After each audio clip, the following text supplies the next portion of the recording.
बहुत समय पहले की बात है। श्यामा नदी के किनारे शालवन नाम का एक विशाल वन था। उसका कोई और छोर नहीं था। उसी वन में शांतानंद नाम के एक साधु रहते थे। वे बड़े ही दयालु थे। यदि कोई मुसाफिर उधर से गुजरता तो साधु महाराज उससे प्रार्थना करते कि आप थोड़ी देर के लिए मेरी कुटिया में विश्राम कर लो, तब आगे बढ़ना। यात्री उनकी इस प्रार्थना को मान लेते और उनकी कुटिया में आराम भी करते। इसके बाद राहगीर उन्हें आशीर्वाद देते हुए अपने रास्ते चले जाते। इस तरह से साधु महाराज उस वन से गुजरने वाले यात्रियों की सेवा करते थे। उसी वन में जयमाल नाम का एक डाकू भी रहता था। जंगल से गुजरने वाले राहगीरों को लूटना उसका काम था। अगर कोई यात्री उसे धन माल देने में तनिक भी आनाकानी करता था तो जयमाल उसे मारने से हिचकता नहीं था। उसी के डर से लोग उस वन से गुजरने से पहले 100 बार सोचते थे, और अगर कोई हिम्मत करके उस वन में प्रवेश कर भी जाता तो डाकू जयमाल उसे लूट लेता। इस तरह से डाकू जयमाल का आतंक आसपास के सभी गांव में फैल चुका था। एक दिन की बात है, गांव के कुछ लोग इकट्ठा हुए और वे डाकू जयमाल से छुटकारा पाने के लिए आपस में योजना बनाने लगे। उनमें से एक ने कहा, जयमाल डाकू का आतंक तो दिनों दिन बढ़ता ही जा रहा है, उससे निपटने के लिए हमें क्या करना चाहिए। एक ने कहा, भाइयों, संगठन में बहुत ही शक्ति होती है, यदि हम सब मिलकर उस पर धावा बोल दें तो कैसा रहेगा। इससे तो हम सहज ही उसे अपने कब्जे में ले लेंगे, तब हम उसकी गर्दन उड़ाकर उसे मार देंगे। विचार तो तुम्हारा बहुत ही उत्तम है, तो फिर देरी किस बात की, आज ही जयमाल डाकू पर धावा बोल दिया जाए। उसी समय सभी लोग अस्त्रों शस्त्रों से लैस होकर शालवन की ओर चल पड़े। वन में पहुंचकर वो डाकू जयमाल को ललकारने लगे। कहाँ छिपा हुआ है डाकू जयमाल, बाहर निकल, देख आज हमें तो लूट नहीं पाएगा। तेरी मौत बनकर आए हैं आज तू हमसे बच नहीं पाएगा। शिकार की टोह में झाड़ियों में छिपे हुए डाकू जयमाल ने जब इतने सारे लोगों को अपने विरुद्ध बोलते हुए देखा तो वो बुरी तरह से चौंक पड़ा और मन ही मन में सोचने लगा, आज अगर मैं इस झुंड के हाथों में पड़ गया तो मेरी खैर नहीं। जबकि वो लोग लगातार डाकू जयमाल को ललकार रहे थे। कहाँ है रे तू जयमाल, बाहर निकल। झाड़ियों में छिपा हुआ डाकू जयमाल सोचने लगा, यहाँ तो ये लोग मुझे ढूंढ ही लेंगे, कहीं और छिपकर ही मुझे अपनी जान बचानी चाहिए। ये सोचकर वो वहां से उठा और दबे पांव वहां से भाग लिया। जल्दी ही साधु शांतानंद की कुटिया उसे दिखाई दी। वह सोचने लगा, मुझे इस कुटिया में शरण लेनी चाहिए। वह कुटिया के समीप पहुंचा तो वह बहुत ही हाँफ रहा था। साधु शांतानंद ने उसे देखा और कहा, कौन हो तुम, इस तरह से हाँफ क्यों रहे हो। जयमाल ने किसी तरह से अपनी उखड़ी हुई सांसों पर काबू पाया और कहा, साधु बाबा, कुछ लोग मेरी हत्या करने के लिए वन में मुझे खोज रहे हैं, उनसे मेरी रक्षा कीजिए। जा, तू अंदर कुटिया में जाकर छिप जा। जयमाल ने ऐसा ही किया और कुटिया के अंदर जाकर छिप गया। तभी जयमाल को खोजती हुई लोगों की भीड़ कुटिया के पास आ पहुंची और साधु शांतानंद से पूछने लगी, बाबा, आपने इधर से एक आदमी को गुजरते हुए देखा है क्या? तुम किस आदमी की बात कर रहे हो? हम जयमाल डाकू की बात कर रहे हैं साधु बाबा। उसने लोगों को बहुत सता रखा है। निर्दोष और निहत्थे लोगों को लूट लूट कर वह अपना खजाना भरता है और मौका पड़ने पर लोगों को मार भी डालता है। आज हम उसे मारने आए हैं बाबा। तुम डाकू जयमाल को क्या मारोगे, वह तो पहले से ही श्यामा नदी में डूबकर मर चुका है। क्या ये आप क्या कह रहे हैं बाबा, डाकू जयमाल मर चुका है? हाँ भाइयों, मेरे कथन पर विश्वास कर अपने अपने घरों को वापस लौट जाओ। कुटिया के अंदर छिपा हुआ डाकू जयमाल खिड़की से ये सब दृश्य देख रहा था और सोच रहा था, ओह, आज साधु बाबा के कारण मेरी जान बच सकी है। लोग साधु शांतानंद का बहुत ही आदर करते थे। उसकी बातों पर विश्वास करके वे लोग वहां से लौट गए। लोगों के चले जाने पर जयमाल डाकू कुटिया से बाहर आया और बाबा से कहने लगा, साधु बाबा, आपने मेरे विषय में उन लोगों से झूठ क्यों बोला था? मैंने उनसे झूठ क्या बोला था जयमाल? तुम्हारे अंदर का डाकू मर चुका था, तभी तो तुम भयभीत होकर मेरे पास सहायता मांगने के लिए आए थे। ओह, बात तो आपकी सच है बाबा। जयमाल लोगों को मार काट करके उनसे धन लूटकर तुम अपना लोक और परलोक बिगाड़ रहे हो। इतना सब कुछ करने पर भी क्या तुम्हारे मन को शांति है? तुम निडर होकर अन्य लोगों की तरह जीवन गुजार सकते हो? नहीं, हर समय तुम्हें यही खटका बना रहता है कि कहीं कोई तुम्हें मार ना दे। बोलो, सत्य है ना? हाँ बाबा। कुछ सोचकर जयमाल डाकू ने साधु शांतानंद से कहा, साधु महाराज, आपकी बातों ने मेरी आंखें खोल दी हैं। मैं भी अन्य लोगों की तरह निडर होकर जीना चाहता हूँ। आप मुझे कोई ऐसा उपाय बताइए जिसको करने से लोग मुझे भी आपकी तरह आदर सम्मान से देखें। मैं वचन देता हूँ कि आप मुझसे जो भी काम करने को कहेंगे मैं उसे करूँगा। ऐसा है तब आओ मेरे पीछे पीछे। तब साधु शांतानंद समीप के ही एक पर्वत की ओर चल दिए और जयमाल उनके पीछे पीछे था। पर्वत की तलहटी में पहुंचने पर साधु महाराज ने कहा, जयमाल, इन 2 पत्थरों को अपने सिर पर उठाकर पहाड़ पर मेरे पीछे पीछे चलो। अच्छा साधु बाबा। जयमाल ने ऐसा ही किया और दोनों पत्थर उठाकर अपने सिर पर रख लिए और साधु बाबा के पीछे पीछे चलने लगा। 2-4 कदम चलते ही वह हाँफने लगा। तब साधु महाराज ने कहा, क्या हुआ जयमाल? साधु बाबा, पत्थर बहुत ही भारी हैं। अच्छा, ऐसा करो, एक पत्थर को फेंक दो। जयमाल ने एक पत्थर तुरंत ही फेंक दिया और पुनः साधु शांतानंद के पीछे पीछे चल दिया। कुछ दूर जाने पर जयमाल ने कहा, साधु बाबा, ये अकेला पत्थर भी कम भारी नहीं है, इसे लेकर अब मैं चढ़ाई नहीं कर सकता। अच्छा ठीक है, पत्थर को नीचे फेंक दो और मेरे पीछे पीछे पहाड़ पर चढ़ो। जयमाल ने तुरंत ही दूसरा पत्थर भी फेंक दिया और साधु बाबा के पीछे पीछे पहाड़ पर चढ़ने लगा। अब वह बड़ी ही आसानी से पहाड़ की चोटी पर पहुंच गया। वहां पहुंचकर जयमाल ने कहा, बाबा, आप मुझे यहाँ पर क्यों लाए हैं? तुम्हें एक शिक्षा देने के लिए। देखो, अब तक तुम्हारे सिर पर लूट मार और हत्या रूपी 2 भारी पत्थरों का बोझ था जो तुम्हें जनप्रिय रूपी पहाड़ पर चढ़ने नहीं देता था। इसीलिए तुम एक काम करो, आज से तुम लूट मार और हत्याएं करना बंद कर दो। जिन लोगों का धन तुमने आज तक लूटा है उन्हें वापस कर दो। तब जाकर तुम भी सब लोगों के प्रिय बन जाओगे। तब ही सब जगह भले आदमी के रूप में तुम पहचाने जाओगे।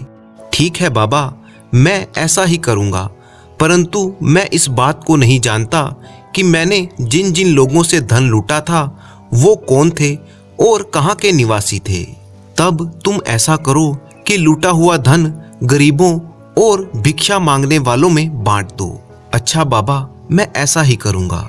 जयमाल ने ऐसा ही किया और वेश बदलकर वो नगर में गया और साथ में लाया हुआ सारा धन गरीबों और जरूरतमंदों में बांट दिया। धन बांटकर जयमाल वन में वापस साधु शांतानंद के पास आया। साधु बाबा, मुझे अपनी शरण में ले लो। आज तक मैंने कोई भी अच्छी बात नहीं सीखी है। मुझे अच्छी अच्छी ज्ञान भरी बातें सिखाकर मेरे जन्म को सफल कर दीजिए। साधु बाबा ने उसे अपना शिष्य बना लिया और कहा, जयमाल, जहाँ तक हो सके सदैव दूसरों का उपकार करो, दूसरों की सहायता करो। यही मानवता की सच्ची सेवा है और ईश्वर की सेवा है। जयमाल सच्चे दिल से साधु बाबा की सेवा में लगा रहता। साधु शांतानंद के सानिध्य में जयमाल ने पूरे 5 वर्ष गुजार दिए। इसी बीच साधु शांतानंद की कृपा से वह अत्यंत ही बुद्धिमान और सच्चे चरित्र वाला बन चुका था। तब एक दिन साधु बाबा ने जयमाल से कहा, जयमाल, आज तुम्हारी शिक्षा पूरी हुई है। अब तुम एक आदर्श पुरुष के रूप में परिवर्तित हो चुके हो। अब मुझे क्या करना है गुरुदेव? जयमाल, अभी तुम युवा हो, अभी तुम्हारे सामने एक लंबा व पूरा जीवन पड़ा हुआ है, इसीलिए अब तुम्हें कोई कार्य करके अपना जीवन यापन करना होगा। जयमाल ने निराश होते हुए कहा, गुरुदेव, सब जगह मैं एक डाकू के रूप में बदनाम हूँ, भला मुझ जैसे आदमी को कौन काम देगा? तुम उसकी चिंता मत करो, ये काम मैं कर दूंगा। ये कहकर साधु शांतानंद ने एक संदेश लिखा और वो संदेश जयमाल को पकड़ाया और कहा, मालवगढ़ के राजा शोभा सिंह मुझे बहुत ही अच्छी तरह से जानते हैं। तुम ये चिट्ठी उन्हें दे देना और वे तुम्हें कोई ना कोई काम लगवा ही देंगे। जयमाल वो चिट्ठी लेकर मालवगढ़ की तरफ चल पड़ा। जब जयमाल वहां से निकल गया तो साधु बाबा सोच रहे थे, कौन कह सकता है कि आज इतने विनम्र स्वभाव का स्वामी जयमाल कल एक क्रूर व क्रोधी डाकू था। जयमाल ने मालवगढ़ की दिशा पकड़ ली। एक दिन और एक रात चलकर वह मालवगढ़ जा पहुंचा। वह राजा शोभा सिंह के पास पहुंचा। महाराज, शालवन में रहने वाले शांतानंद साधु ने आपके नाम यह पत्र भेजा है। ओह, शांतानंद जी ने आज हमें कैसे याद किया? जयमाल से चिट्ठी लेकर राजा शोभा सिंह उसे पढ़ने लगे। चिट्ठी में लिखा था, राजा शोभा सिंह, इस पत्र को लेकर तुम्हारे पास जो आदमी आ रहा है वह 5 वर्ष पहले एक कुख्यात डाकू था। मेरे साथ रहकर 5 वर्ष बिताकर अब इसके मन का मैल पूरी तरह से निर्मल हो गया है। मेरे द्वारा दी गई शिक्षा के कारण इसकी कुंद बुद्धि अत्यंत ही प्रखर हो गई है। इसीलिए मैं चाहता हूं कि आप इसे अपना विशेष सलाहकार नियुक्त कर लें। आपका हितैषी शांतानंद। पत्र पढ़ने के बाद राजा सोचने लगे, ये आदमी एक समय में कुख्यात डाकू रह चुका है, क्या इसे विशेष सलाहकार जैसे महत्वपूर्ण पद पर नियुक्त करना ठीक रहेगा? परंतु तभी उनके दिमाग में दूसरा विचार आया। पूर्व में चाहे ये आदमी कुछ भी रहा हो, परंतु जब साधु शांतानंद जैसे अनुभवी आदमी ने इसकी सिफारिश की है तो निश्चय ही ये सुपात्र होगा। मन में ये विचार आते ही उन्होंने जयमाल से कहा, तुम्हारा क्या नाम है? जी महाराज, मेरा नाम जयमाल है। जयमाल, आज से हम तुम्हें अपना विशेष सलाहकार नियुक्त करते हैं। ओह महाराज, तब तो मैं बड़ा ही सौभाग्यशाली हूँ।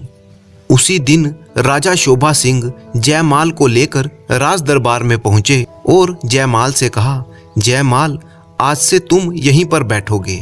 जी महाराज। जयमाल ने अपना स्थान ग्रहण किया ही था कि तभी कुछ लोग फरियाद लेकर महाराज के दरबार में उपस्थित हुए। वे एक फरियाद लेकर महाराज के दरबार में आए थे। उनमें 3 पुरुष और एक बूढ़ी स्त्री थी। तभी एक पुरुष ने आगे बढ़कर कहा, महाराज, इस बूढ़ी औरत ने हमारा सारा धन हड़प लिया है। आप इंसाफ करके हमें हमारा धन दिलवा दीजिए। महाराज ने कहा, हमें विस्तार पूर्वक पूरी बात बताओ, तभी हम कोई फैसला कर पाएंगे। तब बूढ़ी औरत ने आगे बढ़कर कहा, महाराज, ये तीनों झूठ बोलते हैं। मैं आरंभ से ही आपको सारी बात बताती हूँ, सुनिए। ये कहकर बुढ़िया ने अपनी राम कहानी सुनानी शुरू की। महाराज, ये 4 व्यापारी मित्र आपके राज्य में व्यापार करने आए थे। यहाँ व्यापार में इन्होंने तगड़ा मुनाफा कमाया, इससे इनके पास काफी धन हो गया था। बुढ़िया ने कहानी सुनाते हुए आगे कहा, एक दिन ये चारों अपने साथ अपना सारा धन लेकर बुढ़िया के पास आए और बोले, बुढ़िया माँ, हम इस नगर में परदेसी हैं और हमारे पास काफी धन है, तुम हमारे धन की रक्षा करो। बुढ़िया ने कहा, मैं रक्षा करूं, लेकिन कैसे? हम तुम्हारे घर के आंगन में सारा धन गाड़ देते हैं। जिस दिन हम चारों एक साथ आकर तुमसे अपना धन मांगे, उसी दिन तुम हमें हमारा धन देना।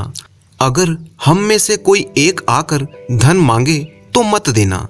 ठीक है, यह तो बड़ा ही सरल काम है, पर बदले में मुझे क्या मिलेगा? बूढ़ी माँ उसकी तुम चिंता मत करो, बदले में हम तुम्हें भी धन देंगे। तब तो मुझे तुम्हारी बात मंजूर है।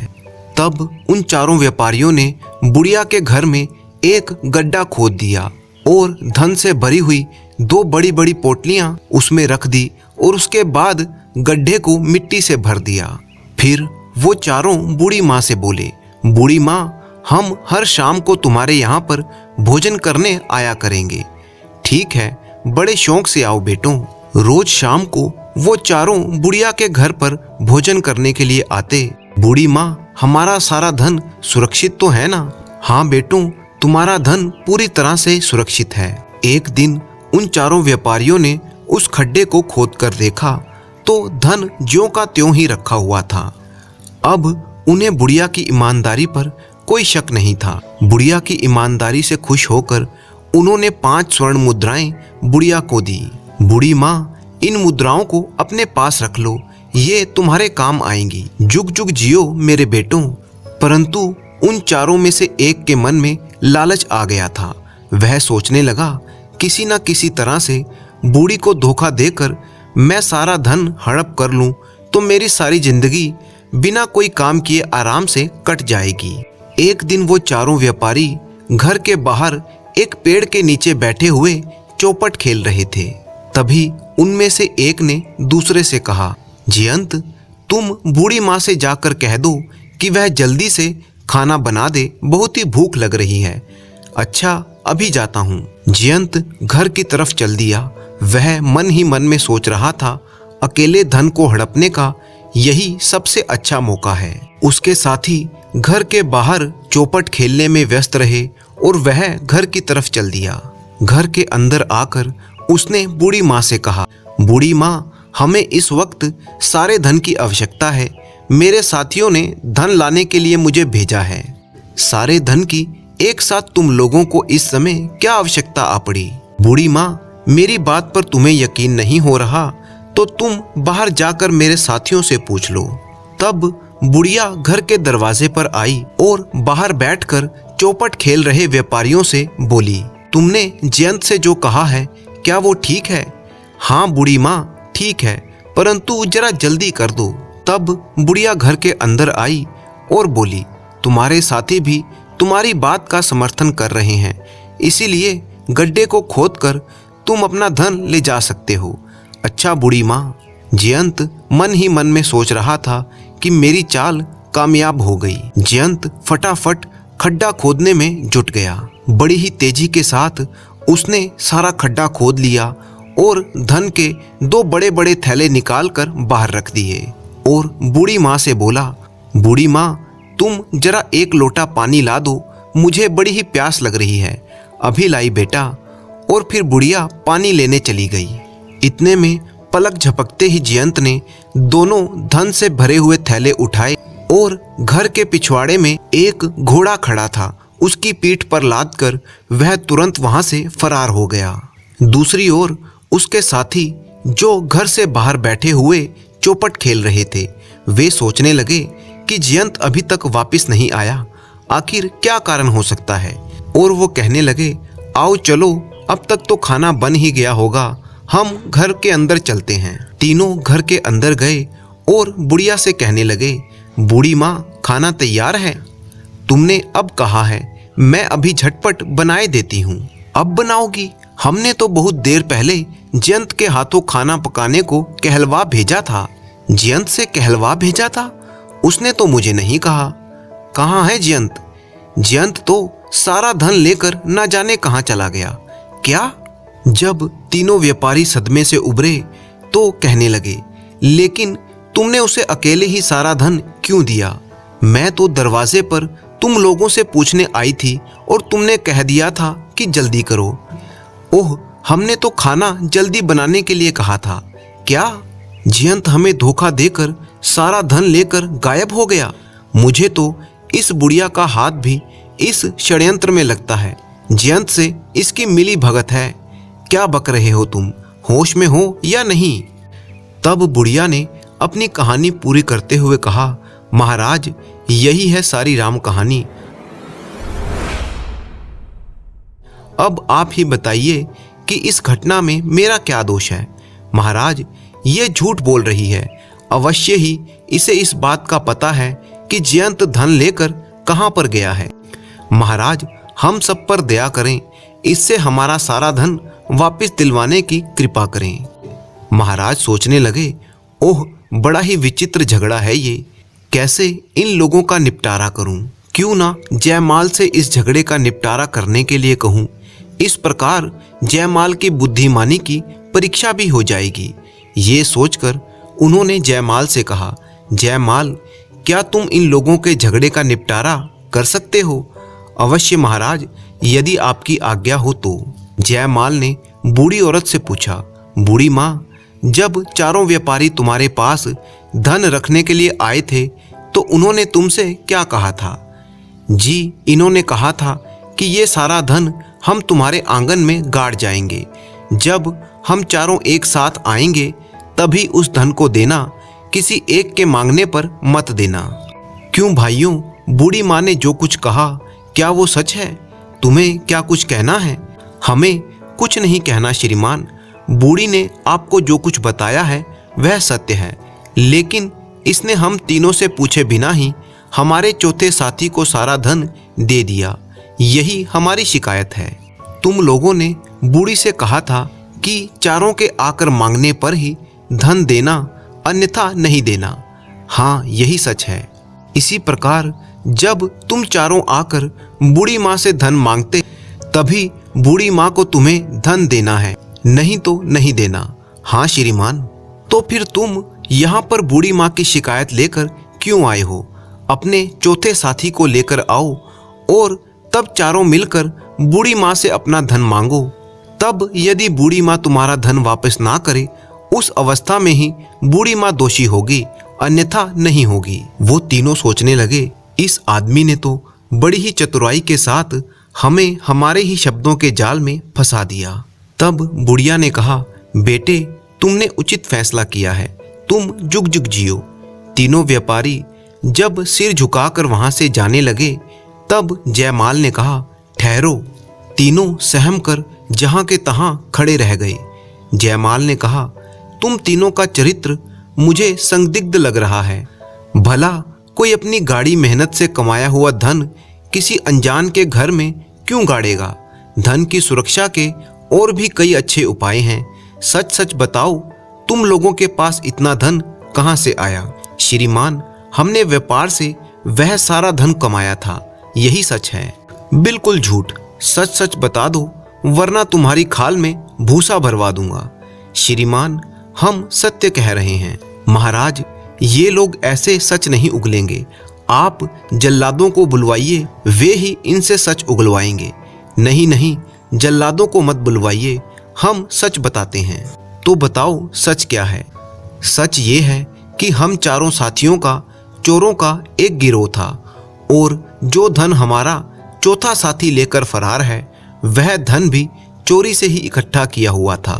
महाराज ने कहा, ओह, तो तुम लोग चोर हो? जी महाराज। महाराज ने तुरंत आदेश दिया कि इन तीनों को कारागार में डाल दिया जाए और उस बूढ़ी औरत को पूरी इज्जत के साथ राजमहल से विदा कर दिया गया। महाराज ने जयमाल से कहा, जयमाल, तुम परीक्षा में खरे उतरे, तुम्हें उचित ही हमने अपना विशेष सलाहकार बनाया है। हमें अपने इस फैसले पर सदैव गर्व रहेगा। उस दिन के बाद से राजा शोभा सिंह जयमाल से सलाह लेकर ही अपना प्रत्येक कार्य करते थे।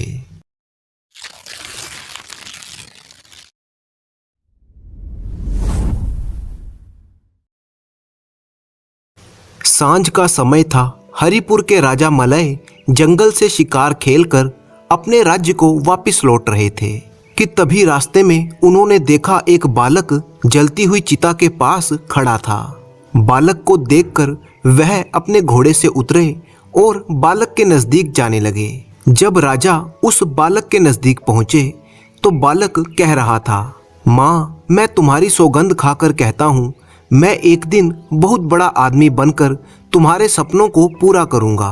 राजा उसके बिल्कुल नजदीक पहुंच गए और पूछा, बेटा, तुम कौन हो? बालक ने कुछ घबरा कर कहा, आप डरो नहीं, मैं हरिनगर का राजा हूँ। अभी तुम अपनी माँ के चिता के पास बहुत बड़ा आदमी बनने की सौगंध खा रहे थे।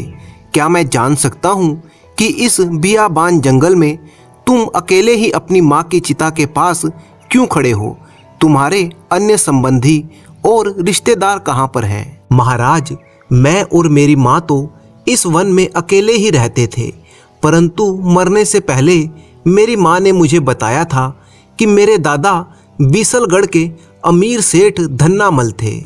मेरी माँ और पिताजी ने प्रेम विवाह किया था। क्योंकि मेरी माँ बहुत ही गरीब घर से थी, इसीलिए दादाजी उन्हें बिल्कुल भी पसंद नहीं करते थे।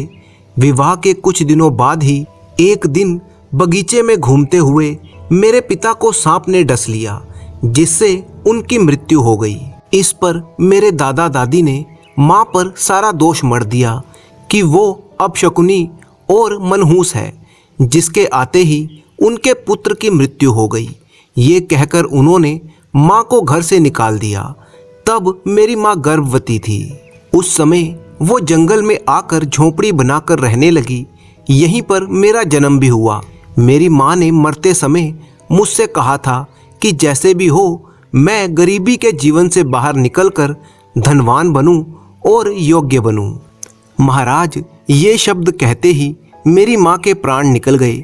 उनके जीवित रहते तो मैं बड़ा आदमी बनने का वादा ना कर सका, इसीलिए उनकी चिता के समीप खड़ा होकर इस समय बड़ा आदमी बनने की माँ की आत्मा से वादा कर रहा था। महाराज, ओह बेटा, बड़ी ही दुख भरी कहानी है तुम्हारी। इस वन में रहकर तुम बड़े आदमी कैसे बन सकते हो? अच्छा ये बताओ, हमारे साथ हमारे राज्य में चलना चाहोगे? आपके साथ महाराज, हम तुम्हें पढ़ा लिखा कर बड़ा आदमी बनने में तुम्हारी मदद कर सकते हैं। इस बात का हम तुमसे वादा करते हैं। ओह, तब तो मैं आपके साथ बड़ी खुशी से चलने को तैयार हूँ महाराज। और फिर वह राजा के साथ उसके राजमहल की तरफ चल दिया। राजमहल में पहुँचने पर रानी ने पूछा, यह कौन है महाराज? महारानी, इसका नाम जय है। आज से यह हमारे महल में रहकर शिक्षा ग्रहण करेगा। रानी मन में सोचने लगी, महाराज भी ना जाने कैसे कैसे नमूने उठाकर महल में ले आते हैं। इन्हें कौन समझाए कि ये महल है, कोई अनाथालय नहीं है। महारानी, आप किस सोच में पड़ गई? कुछ नहीं महाराज, आप आज्ञा कीजिए। महारानी, आज से जय तुम्हारी छत्र छाया में पलेगा। राजकुमार और राजकुमारी की तरह ही अब तुम्हें इसका ध्यान भी रखना पड़ेगा। ठीक है महाराज। उस रात जय सोचने लगा कि उसकी कितनी अच्छी किस्मत है कि वो राजमहल में पहुंच गया। दूसरी तरफ महारानी सोच रही थी कि जय को महल से निकालने के लिए मुझे कल कुछ करना ही होगा। अगले दिन जब राजकुमार और राजकुमारी के साथ जय को भोजन परोसा गया तो राजकुमार और राजकुमारी को सोने के थाल में भोजन दिया गया, परंतु जय को एक पत्ते पर भोजन परोसा गया, जिससे कि वह नाराज हो गया और बोला, मैं इस पत्ते पर भोजन नहीं करूंगा। रानी ने कहा, क्यों? क्या पत्तल पर तुम भोजन नहीं खा सकते? खा सकता हूँ, पर इस भेदभाव के साथ नहीं। राजकुमार और राजकुमारी जी को सोने के थाल में परोसा गया है और मुझे पत्तल पर क्यों? ऐसी परिस्थिति में मैं केवल सोने के थाल पर परोसा हुआ भोजन ही करूँगा। ओह, गरीब का लड़का और अभिमान राजाओं और महाराजाओं जैसा। खाना हो तो खा, वरना मत खा। खाना तुझे पत्तल पर ही दिया जाएगा। यह सुनकर जय ने कहा, ठीक है रानी माँ, इस महल में मैं अब तभी भोजन करूँगा जब आदर सहित सोने के थाल में भोजन परोसा जाएगा। वह दिन कभी नहीं आएगा। जय अपमानित सा होकर वहां से चला गया। जय को किसी ने नहीं रोका और वह बोझिल कदमों के साथ महल के बाहर आ गया और वापस उसी जंगल की तरफ चला गया जहां से उसे लाया गया था। इधर जब महाराज महल में आए और उन्हें सारी घटना का पता चला तो उन्होंने रानी से कहा, ओह महारानी, उसे भी सोने के थाल में भोजन क्यों नहीं परोसा गया? महाराज, मैं उसकी परीक्षा लेना चाहती थी कि वो कितने पानी में है। तो तुमने क्या जाना महारानी, वह अत्यंत ही मगरूर और घमंडी बालक है। इसके सिवा उसके अंदर कोई भी विशेषता नहीं है। वह अपने जीवन में कुछ भी नहीं बन पाएगा। महारानी, बेशक उसे पत्ते पर भोजन परोसकर तुम उसकी परीक्षा लेना चाहती थी, परंतु तुमने ये ठीक नहीं किया। वह अभी बालक है, उसे अपमान महसूस हुआ होगा, कहीं वह महल से चला ना जाए। महाराज, महल का सुख वैभव छोड़कर वह कैसे जा सकता है भला? राजा तुरंत जय को महल में ढूंढने लगे, परंतु वह उन्हें महल में नहीं मिला। जय अवश्य ही जंगल में अपनी झोपड़ी में चला गया होगा। मुझे तुरंत वहां जाकर उस बेसहारा बालक को वापस महल में लेकर आना चाहिए। राजा मलय अपने घोड़े पर सवार होकर जंगल की तरफ निकल चले। इधर जब जय वापस जंगल में आ रहा था तो रास्ते में उसे एक ऋषि मिल गए, जिनका नाम सौमित्र था। उन्होंने जय को देखा तो पूछा, बेटा, इस बियाबान जंगल में तुम अकेले क्या कर रहे हो? कौन हो तुम? क्या घर से भागकर आए हो? नहीं ऋषिवर, ऐसी बात नहीं है। तब जय ने सौमित्र ऋषि को अपनी राम कहानी सुनाई। तब ऋषि ने कहा, तो तुम बड़ा आदमी बनना चाहते हो? हाँ ऋषिवर, पर समझ नहीं पा रहा हूँ कि मैं बड़ा आदमी कैसे बनूंगा। बेटा, यहाँ पर रहकर तुम बड़े आदमी कैसे बन सकते हो? बड़ा आदमी बनने के लिए बुद्धि की आवश्यकता होती है, और बुद्धि विद्या ग्रहण करने से आती है। ओह, लेकिन महाराज, मैं विद्या कैसे ग्रहण करूँगा? मुझे कौन पढ़ाएगा? मुझ गरीब के पास तो शिक्षा ग्रहण करने के लिए बिल्कुल भी धन नहीं है ऋषिवर। बेटा, यदि तू सच्चे मन से शिक्षा ग्रहण करना चाहता है तो मेरे साथ चल। मेरे आश्रम में रहकर तू शिक्षा ग्रहण कर सकता है। ओह ऐसा? पर मैं आपको शिक्षा का मूल्य ना दे सकूंगा ऋषिवर। शिक्षा का कोई मूल्य नहीं होता बेटा, वह तो अमूल्य है। जय ऋषि के साथ उनके आश्रम में जा पहुंचा। आश्रम में रहकर ही जय ने शिक्षा ग्रहण करनी शुरू कर दी। साथ ही साथ वह आश्रम के कामों में ऋषिवर का हाथ भी बटाता था। इसी प्रकार दिन, महीने और साल बीत गए। जय अब एक युवक बन चुका था। तब एक दिन ऋषि ने कहा, जय, आज तुम्हारी शिक्षा पूर्ण होती है। मुझे इस बात पर सदैव गर्व रहेगा कि तुम मेरे सबसे सुयोग्य और बुद्धिमान शिष्य हो। अपनी बुद्धि के प्रयोग से तुम कठिन से कठिन परिस्थितियों में भी सफलता प्राप्त कर सकोगे, ऐसा मेरा आशीर्वाद है। जाओ, अपने इस बुद्धि के बल के सहारे जीवन के कुरुक्षेत्र में सफल योद्धा बनकर उतर जाओ। गुरु का आशीर्वाद पाकर जय उसी समय आश्रम से बाहर चला गया। उसने निश्चय किया कि वह हरिनगर जाएगा। हरिनगर वही राज्य था जहाँ के राजा ने एक बार बचपन के समय में जय को आश्रय दिया था, परंतु उसकी रानी ने अपमानित करके जय को निकाल दिया था।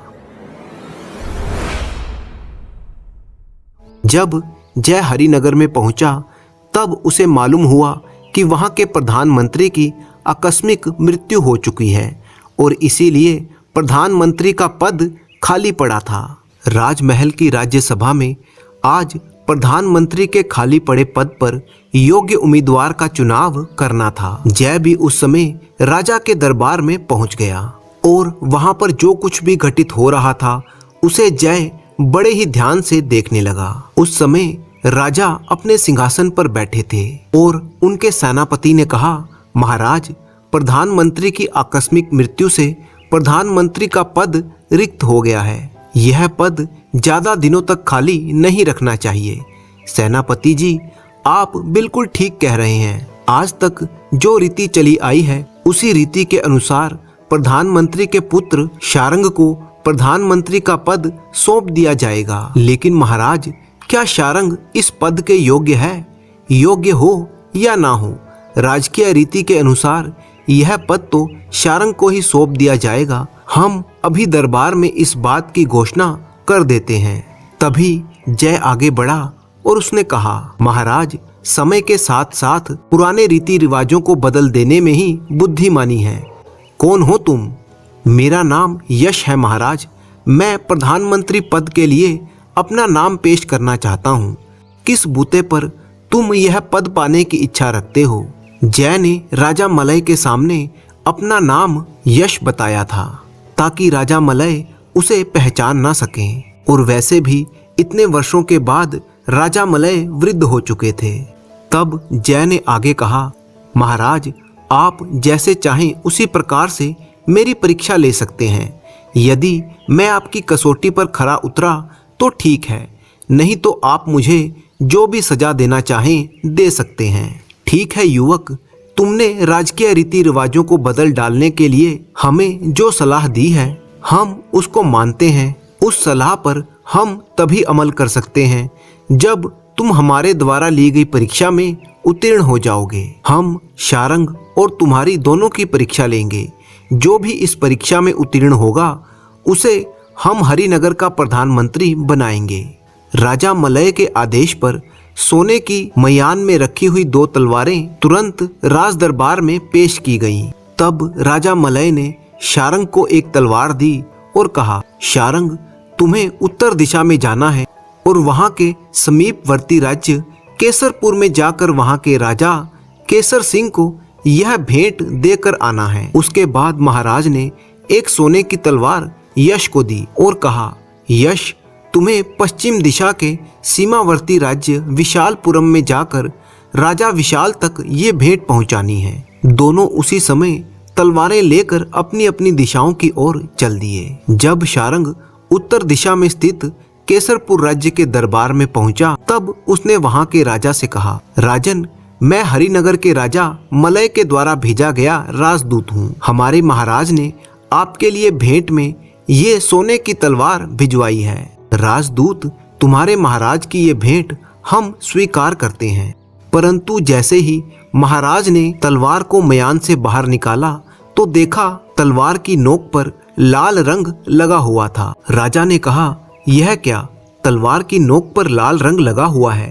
राजदूत, इसका क्या अर्थ है? हम समझ नहीं पा रहे हैं। इसका अर्थ तुम ही बताओ। तब शारंग मन ही मन में सोचने लगा, तलवार की नोक पर लगे हुए इस लाल रंग का आखिर क्या मतलब हो सकता है? मैं इस लाल रंग का मतलब नहीं जानता हूँ। फिर भी इस समय राजा केसर सिंह की बात का उत्तर ना देना ठीक ना होगा। यह सोचकर शारंग ने कहा, हाँ राजन, लाल रंग का यही रहस्य है। या तो आप हमारे राजा की तलवार की शक्ति स्वीकार कर लें, वरना हमारे महाराज की खूनी तलवार आपके राज्य में खून की नदियां बहाने से ना चूकेगी। ये बात है, तुम्हारे राजा को अपने ऊपर इतना घमंड है? जाओ उनसे कह देना कि अब युद्ध भूमि में ही शीघ्र तलवार की धारों का फैसला हो जाएगा। सेनापति जी, राजा मलय ने लाल रंग की तलवार भेजकर हमें चुनौती दी है। तुम आज से ही सेना को संगठित करना शुरू कर दो।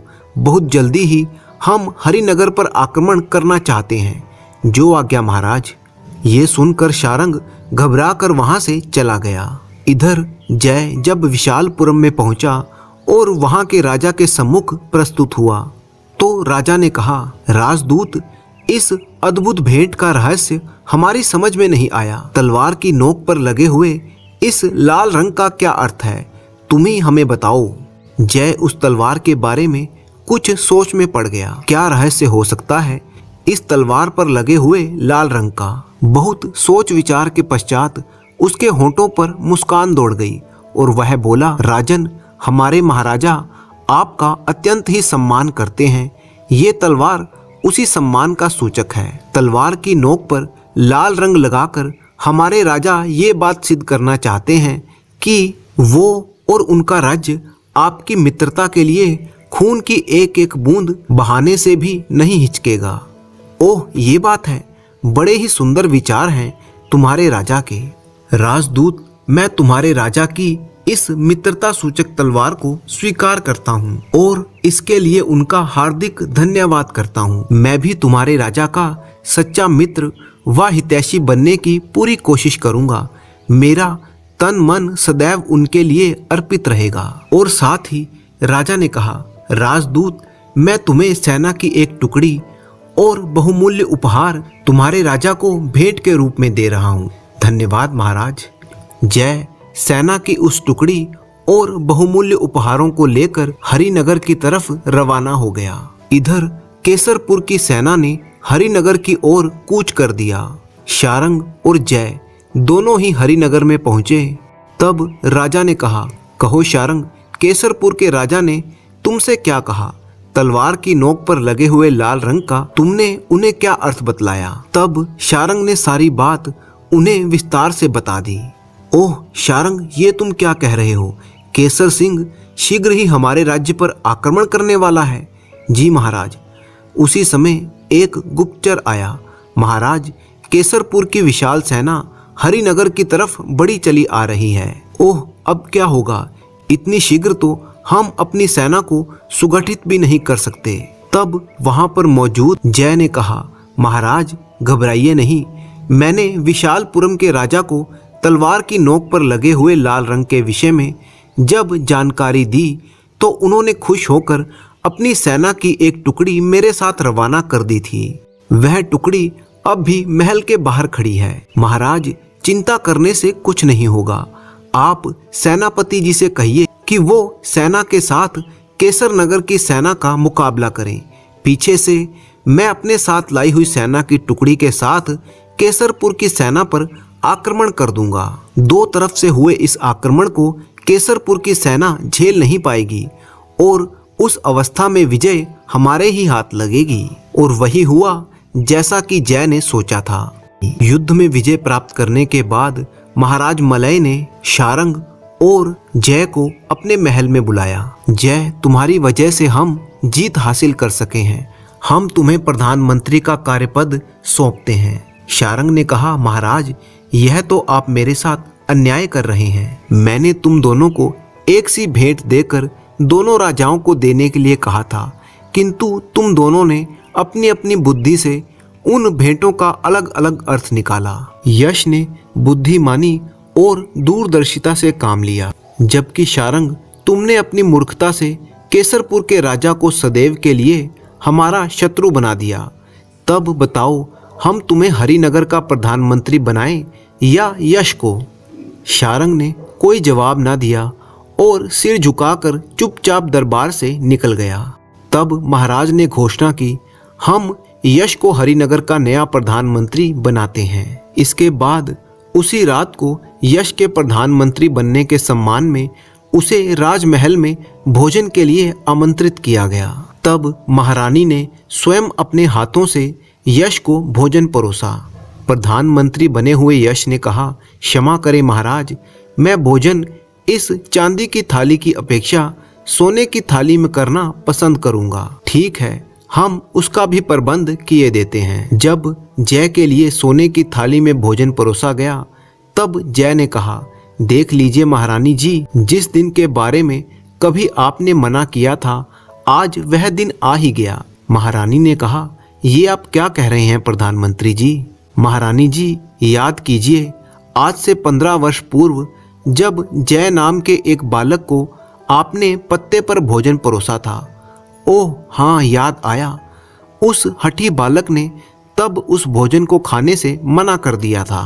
उस बालक ने आपसे यह भी तो कहा था कि महारानी जी, अब वह तभी इस महल में भोजन करेगा जब आदर सहित सोने के थाल में भोजन परोसा जाएगा। हाँ, कहा तो था, लेकिन आपको उन बातों के विषय में कैसे पता है? मैं वही बालक जय हूँ महारानी जी। तुम जय हो? ओह तुम? तब राजा मलय ने महारानी सुनंदा से कहा, देख लो महारानी, जिस बालक को तुमने मगरूर समझा वह आज इस देश का प्रधानमंत्री है। ऐसा ना कहिए राजन, यदि महारानी जी मुझे उस वक्त तिरस्कृत नहीं करती तो मेरे मन में भी ऊंचा उठने की तीव्र लालसा ना जागती। मैं तो महारानी जी का एहसानमंद हूँ। यह तो तुम्हारी विनम्रता है प्रधानमंत्री। जय ने कुशलता पूर्वक प्रधानमंत्री का पद संभाल लिया।